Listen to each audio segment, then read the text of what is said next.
This is Suzette and welcome back to my channel.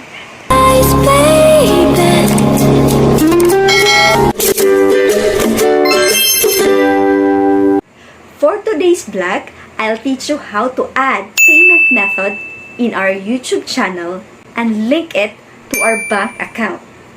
And syempre, we'll do that in our Google AdSense account. If you're a YouTuber or a vlogger and na-reach mo na ang required ni YouTube na 4,000 watch hours at 1,000 subscribers, ay pwede ka nang ma-monetize. What is monetize? Ibig sabihin ay may chance ka nang magkasahod.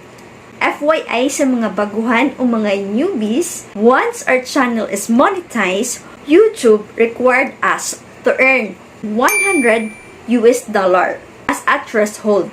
Meaning, yung $100 ay deposit natin sa ating account.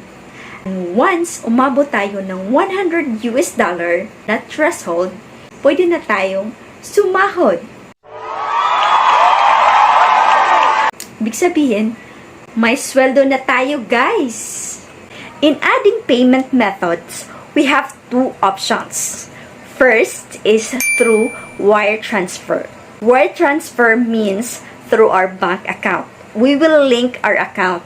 And the second is through checks. Based on my research, guys, check payments is more complicated at mas matagal siya. So, I prepare wire transfer. So, in this tutorial, I will discuss wire transfer. And guys, my advice sa mga malapit ng mag-monetize, please get your own bank account. Madali lang naman mag-open ng account, guys, under your name, syempre. Kasi, mas madali siya compared sa check payments. Kasi, ililink lang natin ang ating bank account dito sa ating payment. So, let's start!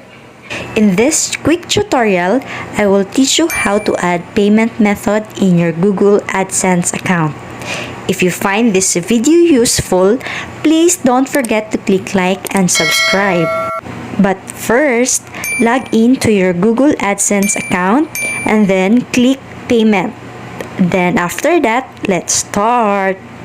How you get paid? Click add payment method. Click add new wire transfer. These are the details that we need to fill up. Since I don't have the Swift BIC code, I will just go and search it on the Google. My bank is Union Bank of the Philippines. Let's go and fill this up. Beneficiary is optional, so leave ko lang siya. Write your name here, same in your card.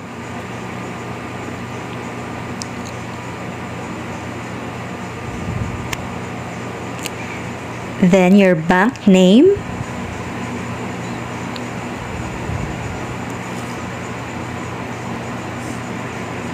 Let's just copy the Swift BIC that we searched in Google. Lastly is your account number.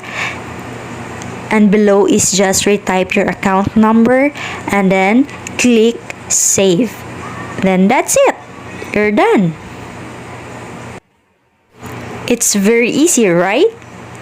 So I hope you like this video.